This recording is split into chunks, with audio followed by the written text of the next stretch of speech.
Over thousands of years, water breaks down mountains of rock into fine particles of clay. The water carries the particles downstream and forms hills of pug miles from the mountains. Here on the island of Newfoundland on Canada's easternmost coast, we dig the natural pug where we sometimes use it in our work. In this video, we will show you the main steps required to transform a cart full of grey pug into humpback whale mugs. Typically, this process takes 22 days from start to finish, but here you will see the transformation in a much shorter time.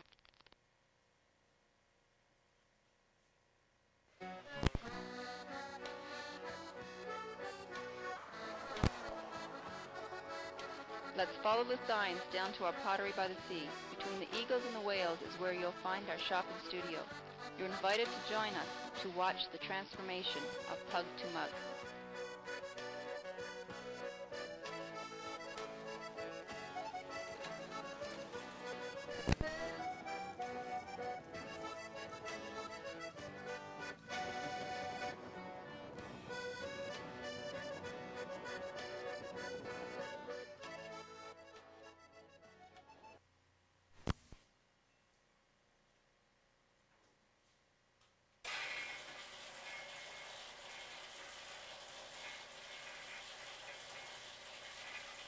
This is our mixer. It's like a giant dough mixer, except it's for clay.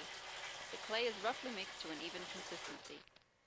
From here, we take the chunks of clay and run it through our pug mill. The pug mill completes the mixing of the clay by kneading it, or in clay terminology, wedging it to remove the air bubbles and create an homogeneous mix. The result is long logs of extruded clay ready to be used for making mugs.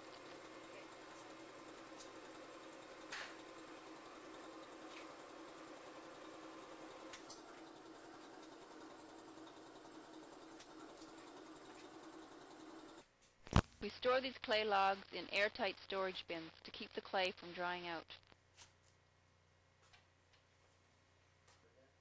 We cut and weigh out 350-gram balls of clay per mug.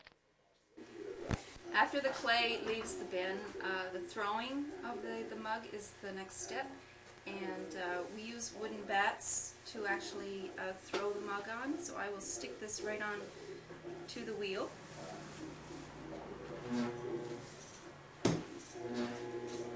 And then proceed to throw the mug right onto this. So I get my clay. The first step in the throwing process is the actual centering of the clay. So here I'm exerting pressure onto the clay, and I have to get rid of the wobble that you're seeing. I'm pushing up and down on the clay, and putting water so that it doesn't get too dry on me.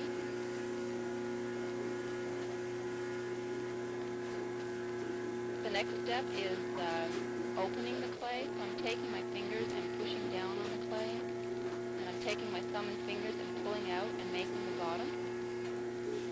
And then, with fingers on inside and outside of the clay, I'm pushing up and forming the walls of the pot.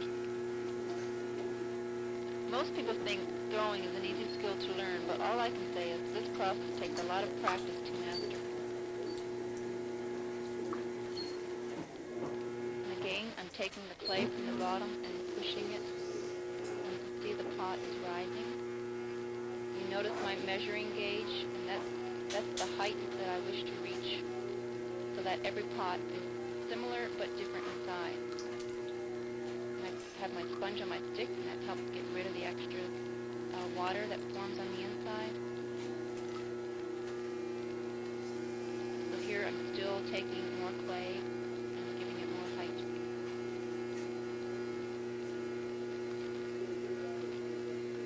So as you can see, the pot has just reached the height and diameter, so I'm taking more water out with my sponge.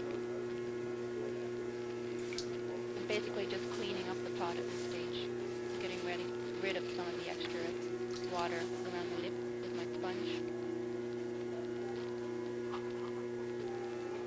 And then the last formation, to be sure I get the shape that I want.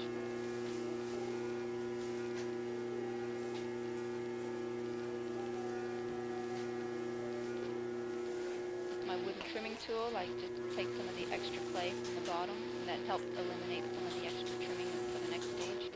And I take my wire, which is just fishing line, and pull it through the bottom of the pot, which helps me remove the pot at a later stage.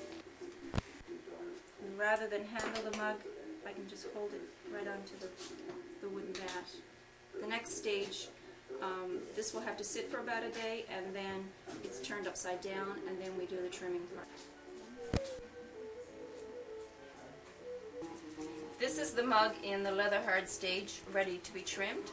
So I flip it upside down, put it on my wheel hand, and now it's ready for the trimming stage. So the first thing, I take my larger tool and I flatten off the top of the mug and a bit off the side. Then I change tools and I complete the trimming process.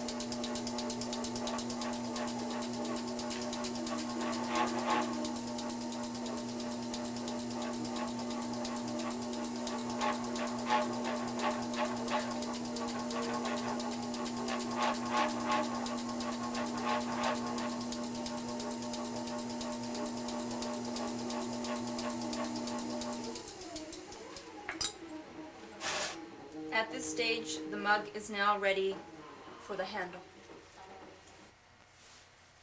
Here are some trimmed and untrimmed mugs, and these are our trimming tools. For making handles, our pug mill is turned into an extruder by placing a template on the end. These are strips that have been extruded, and I'm about to cut one for the handles, and each of the handles will be approximately 5.5 inches long. So I just cut them with my knife and then take them to the mug for the attachment.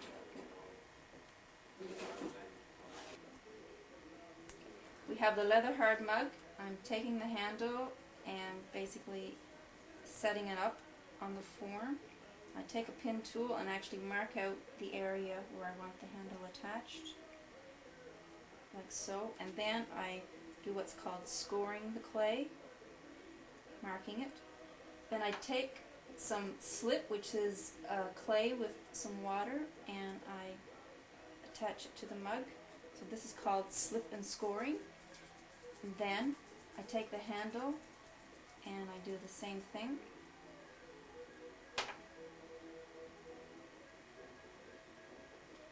This acts as the glue, and from there I just stick it to the top and the bottom.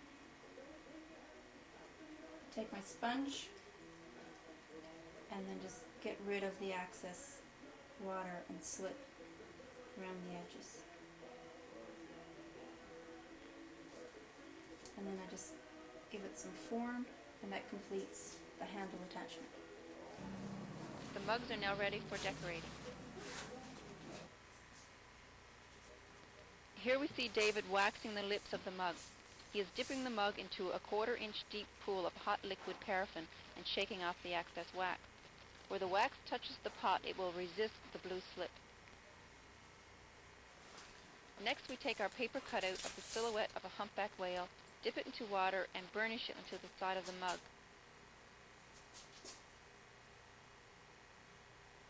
The area where the paper touches the clay will remain white, and the rest will be coated in the blue slip. The slip is gray right now, but blue only after the pot is fired or baked.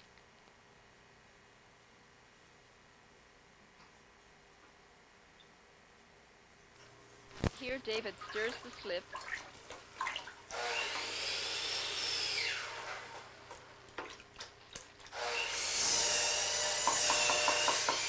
and brushes the bubbles aside.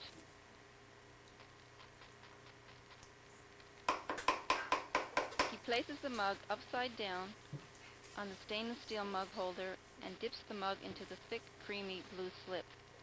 On the outside, the mug is balanced on the mug holder and dipped to 1/4 inch of the bottom of the mug, which will leave a white ring at the base.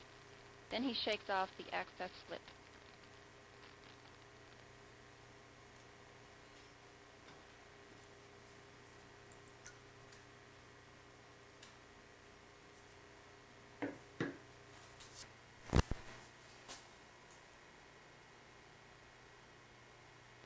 Here we peel off the paper cutout to reveal the white silhouette of the whale. After this stage, the mugs dry out completely to the bone dry stage and will be ready for carving. Here David carves in the details into the humpback whale.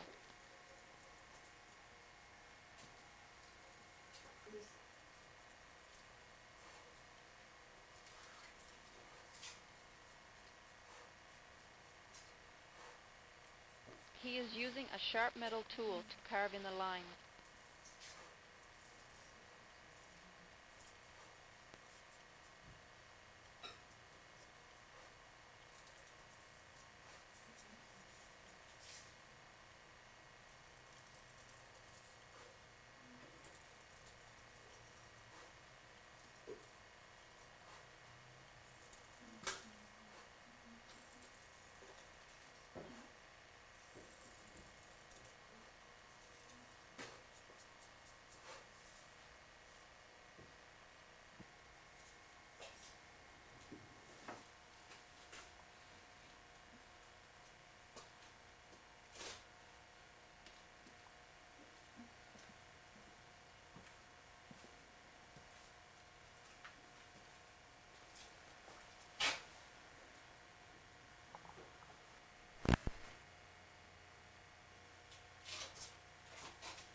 I am now loading the mugs into the kiln for the first firing, called the bisque firing.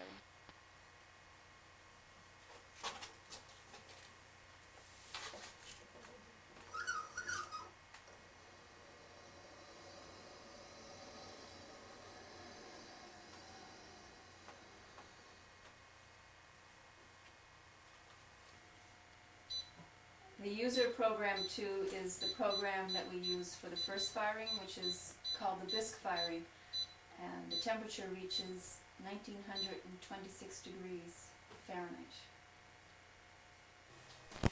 Here we open up the still hot kiln. I'm wearing Kevlar gloves to protect my hands from the heat.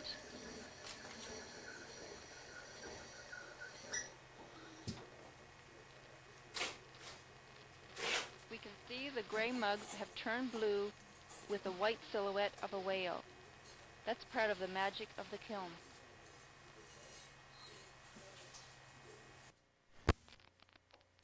Here David is using a high-powered drill with a stainless steel mixer in a 30-liter bucket of glaze. The clear glazing is the coating or finish on mugs.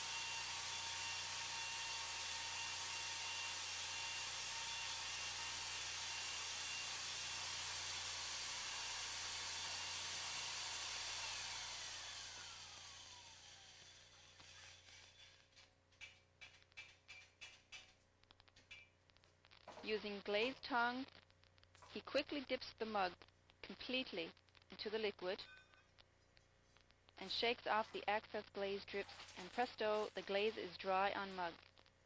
The pot is so porous at this stage that after the pot is dipped, all the excess water is quickly absorbed into the pot, and therefore the glaze dries almost immediately. We have the kiln loaded for the second and final glaze firing, and I'm just about to put in, and I will now close the kiln.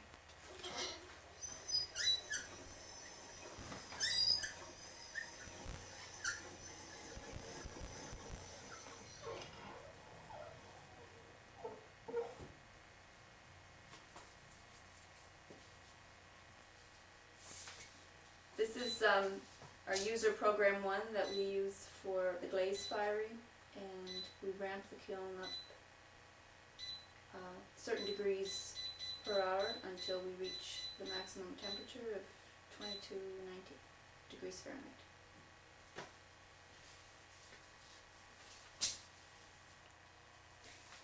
And here's the moment we've all been waiting for.